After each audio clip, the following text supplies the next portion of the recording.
Welcome, dear listener, to a journey woven from the ancient threads of Chinese mythology, a tapestry of tales that shimmer with the wisdom of a civilization older than the mountains, brighter than the stars that guide us through the night. As you settle into this gentle narrative, let the stories of gods, heroes, and celestial wonders cradle you into a peaceful slumber, their whispers a bridge to a world where the divine and the mortal dance as one. Mythology and legend are the heartbeat of ancient societies, each culture crafting stories that mirror their landscapes, their histories, their ways of life. In China, one of the greatest cradles of Eastern civilization, these tales center on the 𝘓𝘳 people, while weaving in threads from the 𝘁𝘓𝘳 and 𝘕𝑢𝑚ān tribes, creating a rich mosaic of belief and imagination. Yet Chinese mythology stands apart from the well-known systems of Greece or the Norse lands, its gods, their origins, and their structure painted with a unique brush, one that blends the mystical with the earthly in ways that captivate the heart. Unlike the structured pantheons of Olympus or Asgard, Chinese myths are a scattered constellation, each star a story, each tale a glimpse into the soul of an ancient people. Tonight, we'll drift into the dreamlike realm of China's most famous myths, letting their magic guide us into rest. Close your eyes, breathe deeply, and let the stories of the Middle Kingdom unfold. A lullaby of gods and mortals, of creation and love, of a world born from chaos and shaped by the hands of the divine.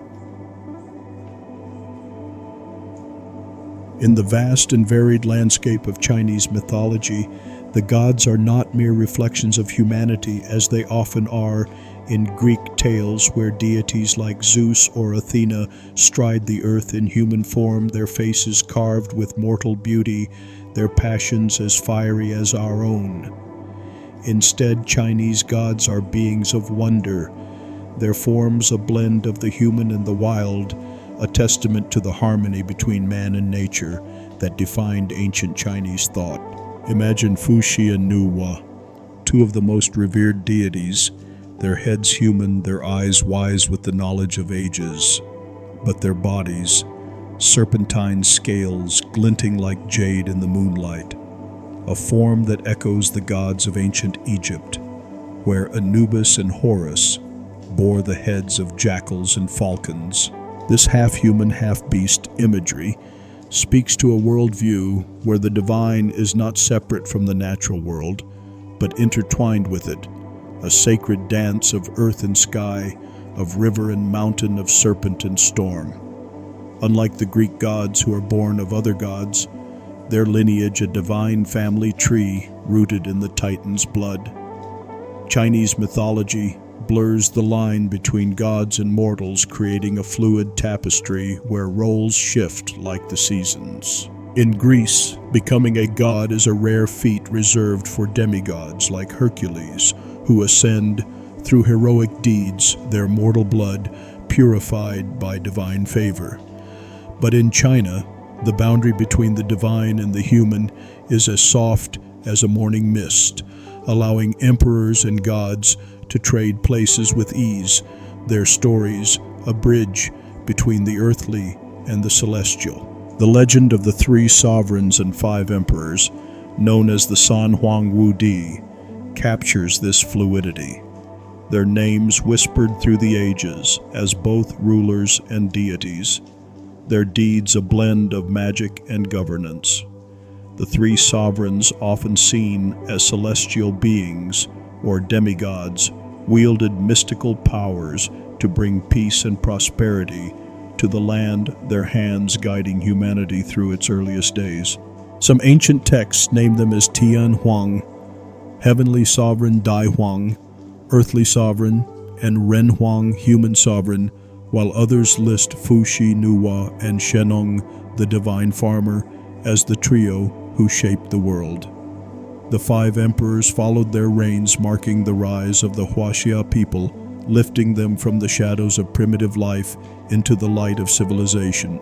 Their identities too shift with the teller. Some say Fuxiandi, the Flame Emperor, Xiaohao Zhuanshu, and Huangdi, the Yellow Emperor, form the quintet, while others name Huangdi, Zhuanshu Di, Ku, Yao, and Shun as the emperors who brought order to the land.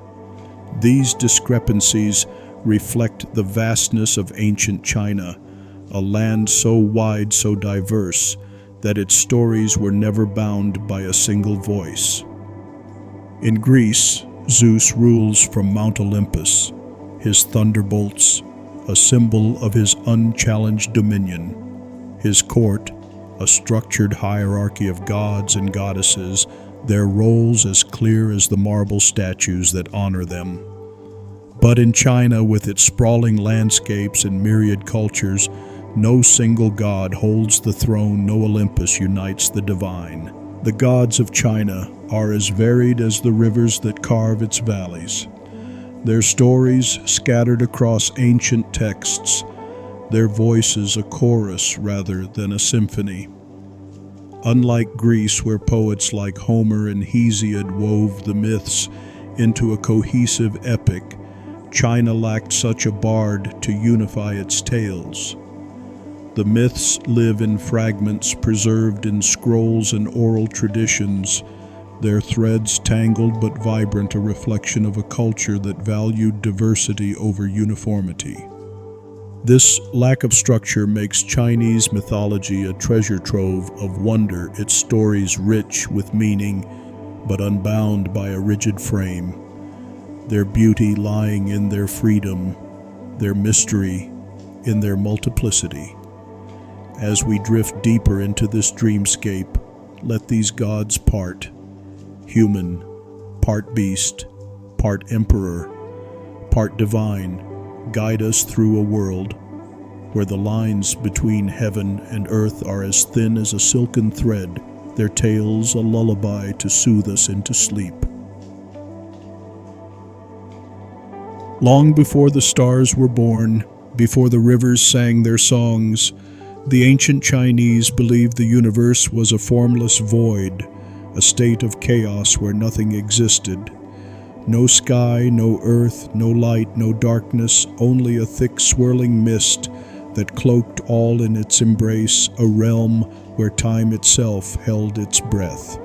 The philosopher Zhuangzi speaks of Hundun, the lord of this chaos, a being without ears, eyes, nose, or mouth, a formless entity who ruled the center of nothingness. Two kings, one from the South Sea and one from the North Sea, took pity on Hundun, their hearts moved by his lack of senses. They decided to carve openings into his form, drilling holes over 7 days to give him the gift of perception. But with each hole, Hundun's essence faded, and on the 7th day, as the final hole was made, Hundun perished his death, a spark that ignited the birth of the universe, a sacrifice that set the cosmos in motion. From this chaos emerged 𝘈𝑗, the god most closely tied to the creation of the world, his story, a cornerstone of Chinese mythology. According to the Sanwu Liji, a text from the Three Kingdoms period, 𝘈𝑗 was born within the swirling mists of chaos, a giant whose form grew over 18,000 years, his presence a quiet rebellion against the void.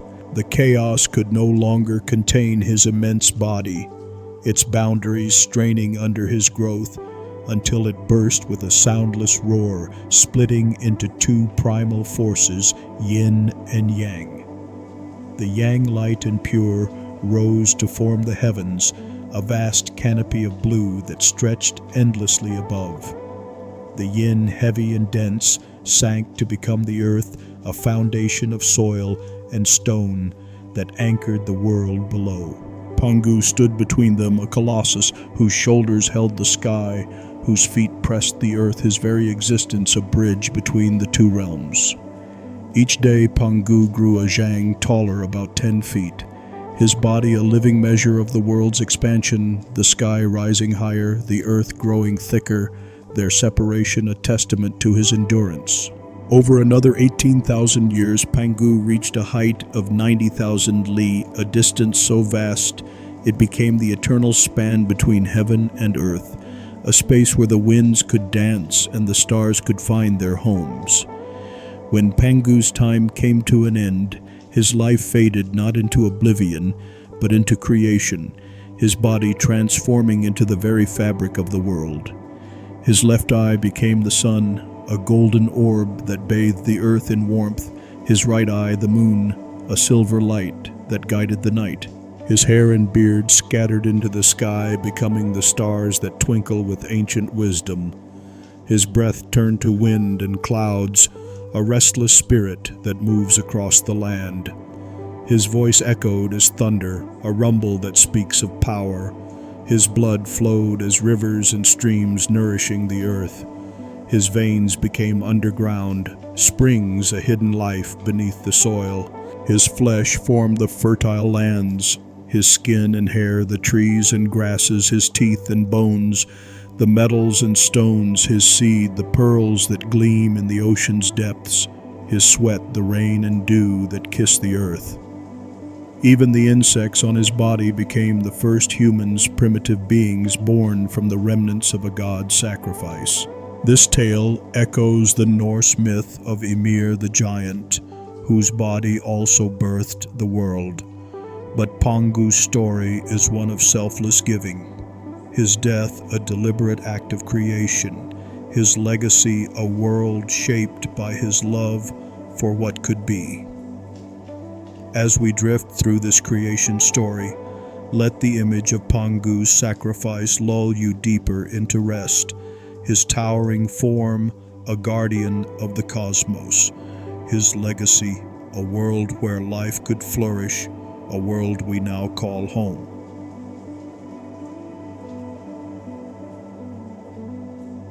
If 𝘈𝑗 gave the world its form, 𝑘𝐻 gave it its soul, her hands, shaping the spark of humanity, her heart a shield for those she created.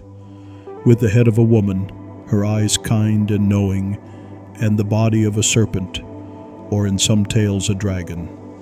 𝘠𝑗 is revered as the goddess of marriage, a mother figure whose presence looms large in the hearts of the ancient Chinese. According to the Feng Shui Tongyi from the Eastern Han Dynasty, when the earth was newly formed, its lands vast but empty, 𝘠𝑗 walked its plains, her serpentine tail gliding over the soil, her gaze searching for life. She came upon a riverbank, its waters golden in the sunlight, and there she knelt, scooping the yellow earth into her hands, mixing it with water. She kneaded the clay, her fingers deft and gentle, shaping it into figures that mirrored her own form. Humans, small and fragile yet alive, with the breath she gave them, their eyes opening to a world of wonder. The task was immense, her creations numbering in the thousands, and 𝘠𝑗 grew weary, her hands trembling from the weight of her work. In her exhaustion, she devised a new method, dipping a rope into the muddy waters and flicking it across the earth, each droplet forming a new human, their forms less refined, but no less alive. The ancient texts tell us that those shaped by her hands became the wealthy and noble, their lives touched by privilege, while those born from the mud became the poor, a reflection of the class divisions that marked ancient Chinese society, a reminder of the inequalities that shaped their world. But 𝘠𝑗's role was not only to create, she was also a protector, her love for humanity, a light that shone through the darkest times. The Huainanzi recounts a time of great calamity when the four corners of the earth crumbled, the sky collapsed and floods swept across the land, their waters a relentless force that drowned villages and fields. 𝘠𝑗, her heart heavy with the cries of her children, took action, her resolve as unyielding as the mountains. She gathered stones of 5 colors, blue, yellow, red, white, and black, their hues a symbol of the world's diversity, and melted them into a molten glow, using the liquid fire to patch the sky, sealing the rains that threatened to wash the earth away. She severed the 4 legs of a giant tortoise, their strength a foundation to prop up the earth, their stability a promise of safety. She burned reeds into ash, scattering the powder over the floodwaters to stem their tide and face the black dragon and other fierce beasts, their roars a challenge. She met with courage, her hand steady as she protected her people. 𝘈𝑚𝐴's deeds are honored in Chinese traditions, from the Tianquan festival on the 23rd day of the first lunar month, where offerings are made to her to the custom of 𝘁𝑒𝑗𝑖𝑛𝑔, where people pray to her to hold back the rains. She also established the institution of marriage, her wisdom ensuring that men and women could unite their bonds, a thread that would sustain humanity through the ages. When her work was done, 𝘈𝑚𝐴 ascended, some say transforming into 10 great spirits who dwell in the Liguang plains, others claiming she rode a thunder chariot drawn by winged dragons, soaring to the 9th heaven to report to the celestial emperor her mission complete, her legacy eternal. As we drift through 𝘈𝑚𝐴's story, let her nurturing spirit wrap around you, her courage a comforting embrace, her creation a reminder of the spark within us, all guiding you gently into dreams. After 𝘈𝐴's efforts, the universe found its balance, its form a reflection of the ancient Chinese worldview, a round sky arching over a square earth, a harmony of shapes that spoke of order and stability. This cosmos was encircled by 4 great seas, the East Sea, West Sea, South Sea, and North Sea, their waters a boundary between the known and the unknown, their waves whispering tales of distant lands. The sky was divided into 9 layers, each a realm of celestial wonder, with the central layer Juntian, a place of balance, and the highest, the 9th heaven, the abode of the celestial emperor, a throne of light where the universe's laws were written. 8 sacred mountains, known as the heavenly pillars, held the sky aloft, their peaks piercing the clouds, their roots deep in the earth's embrace. Among them, Mount Buzhou and Mount Kunlun stood tallest, their slopes home to gods and immortals, their summits a bridge to the divine. Pathways connected heaven and earth, like the jianmu tree, its branches a ladder for spirits, or the sacred mountains of Dongbao and Lingshan, where shamans and immortals could cross the divide, their journeys a dance between worlds. But this connection was not to last.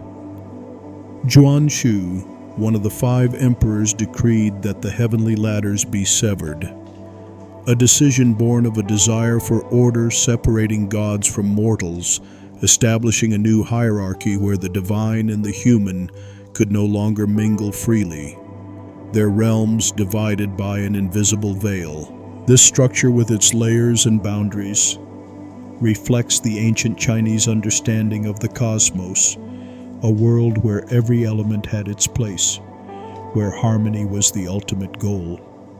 As we drift through this celestial landscape, let the image of a round sky and square earth, of sacred mountains and shimmering seas, lull you deeper into rest.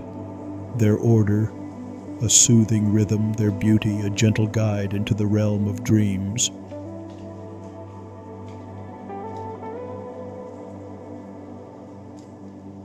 Fuxi, one of the 3 sovereigns, is revered as the progenitor of humanity and the god of marriage.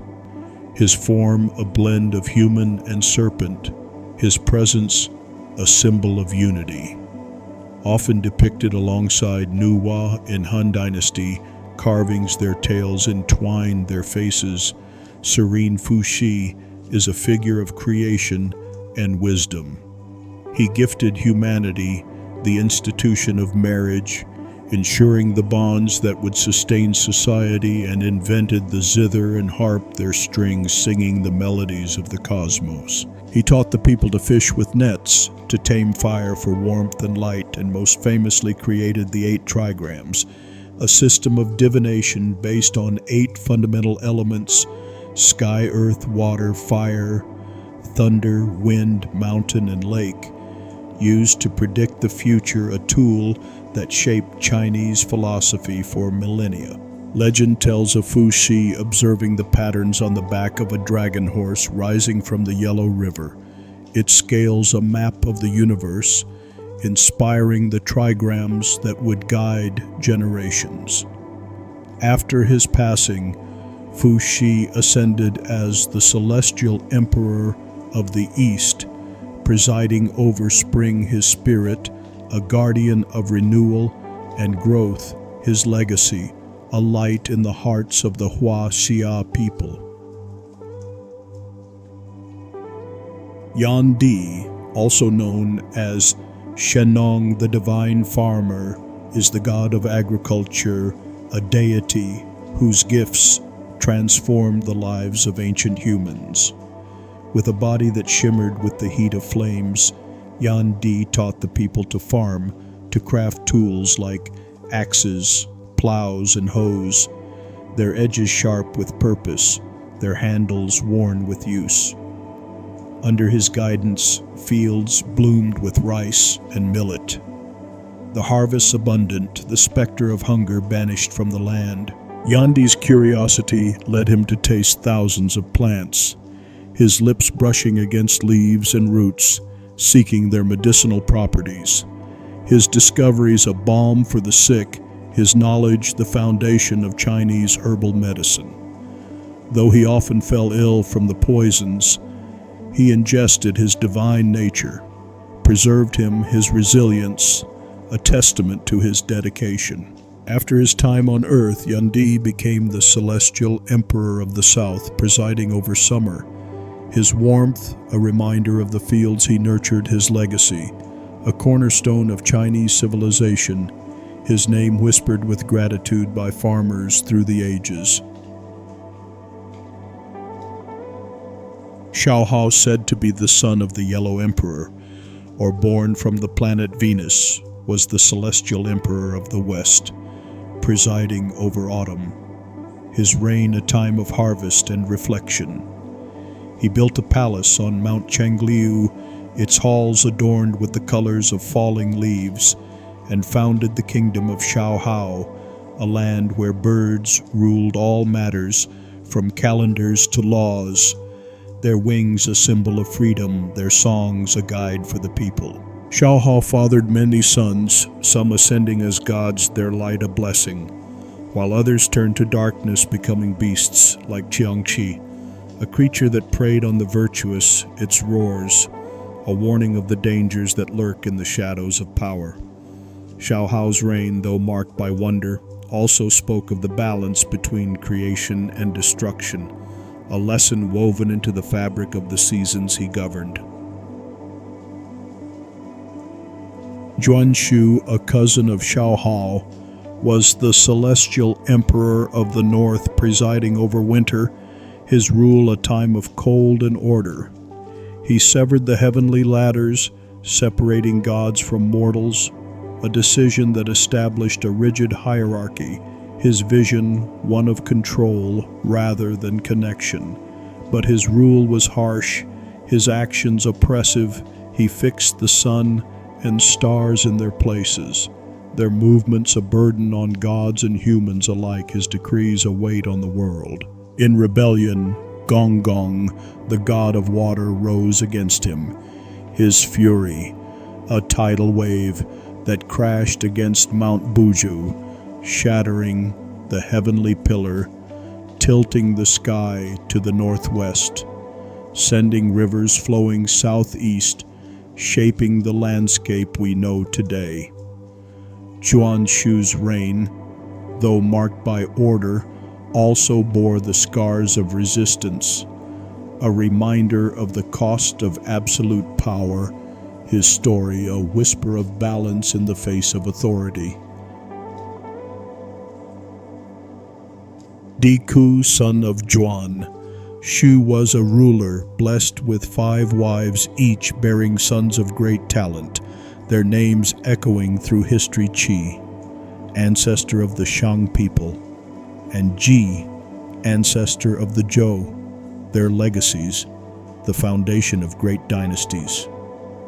𝘠𝑦𝑎o, son of 𝘠𝘐, was a king of unparalleled virtue, his life simple, his heart devoted to his people, his rule a golden age that moved the heavens themselves. Under his reign, phoenixes graced the skies, their feathers a blaze of color, and the calendrical grass bloomed its cycles, a guide for timekeeping, a gift from the earth to its people. Yao's era was one of peace and prosperity, a time so ideal it became a benchmark for rulers through the ages. His name a symbol of compassion, his story a light in the darkness of history. During 𝘠𝑦𝑎o's reign, a crisis emerged. 10 suns rose in the sky, their heat a relentless fire that scorched the earth, rivers drying to dust, crops withering under their gaze, the people crying out in despair. 𝘐𝐿, a divine archer, was sent by the celestial emperor to save the world. His bow, a crescent of power, his arrows swift as the wind. With unerring aim, he shot down 9 of the suns, their light fading as they fell, leaving one to illuminate the earth, restoring balance to the days. 𝘐𝐿 also rid the land of monsters, his courage a shield for humanity, but his actions disrupted the cosmic order, and for this, he was stripped of his divinity, cast down to the mortal realm. His tragedy deepened when his wife Chang'e drank an elixir of immortality, her body rising to the moon, where some say she became a toad, others that she lives in the Guanghan Palace, her solitude a heavy price for eternal life. 𝘐𝐿's tale ended in sorrow, betrayed by his disciple Fengmeng, his life fading in the shadow of his own heroism, a reminder of the cost of defying the heavens.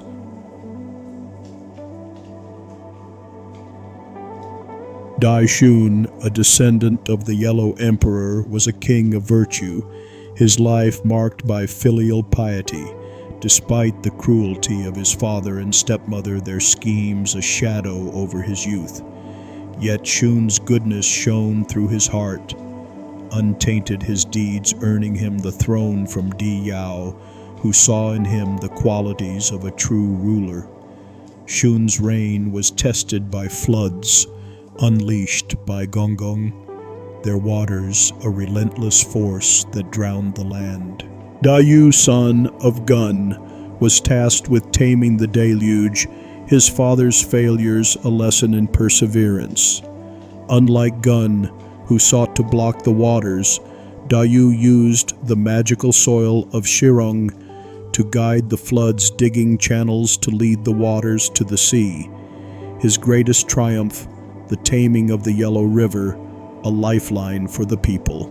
𝘠𝑦𝑢 divided the land into the 9 provinces, his wisdom a foundation for governance, and was chosen by Shun as his successor, becoming the first king of the Xia dynasty, his name a symbol of resilience, his story a testament to the power of determination in the face of nature's wrath. The tale of Niu Lang and Ji Nu is a love story that transcends the boundaries of heaven and earth, a legend of devotion that echoes through the ages. Niu Lang, a poor cowherd, lived a simple life, his days spent tending his cattle, his nights dreaming of something more. One day, guided by his wise ox, he stole the robes of Ji Nu, a celestial weaver fairy, as she bathed in a river, her beauty a vision of starlight on water. Unable to return to the heavens, Xinu stayed on earth, becoming 𝘠𝑢𝑙𝑎ng's wife, their love a quiet bloom in the fields of the mortal world. They lived happily, their days filled with laughter, their nights with whispers of love, but the celestial emperor, enraged by their union, summoned Xinu back to the heavens, her departure a tear in 𝘠𝑢𝑙𝑎ng's heart. Determined to reunite, 𝘠𝑢𝑙𝑎ng chased after her, his children in a basket on his shoulders, but the Milky Way, a river of stars, blocked his path, its waters a shimmering barrier. Yet love finds a way each year on the 7th day of the 7th lunar month. Magpies form a bridge across the galaxy, allowing the lovers to meet their embrace, a moment of eternity. Their story, a symbol of love's enduring power, a tale that whispers of hope in the face of separation.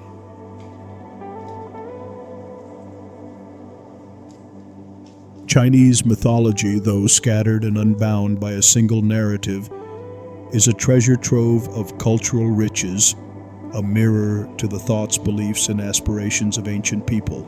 From Pangu's sacrifice birthing the universe from chaos to Nuwa's creation of humanity, her hands shaping the clay of life to the gods and emperors, like Fuxi Yandi and Da-Yu, whose deeds shaped a civilization. These stories offer more than explanations of the world. They weave a tapestry of values, of morality, wisdom, and compassion, threads that continue to guide the Chinese spirit through the ages. Each tale, whether of cosmic creation or earthly love, reflects the heart of a people who sought to understand their place in the universe. Their stories, a bridge between the past and the present, a whisper of eternity in the night.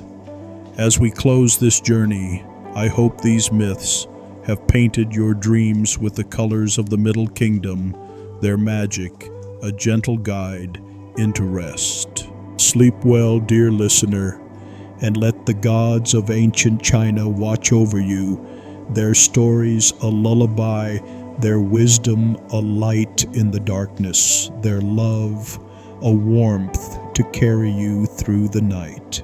Good night.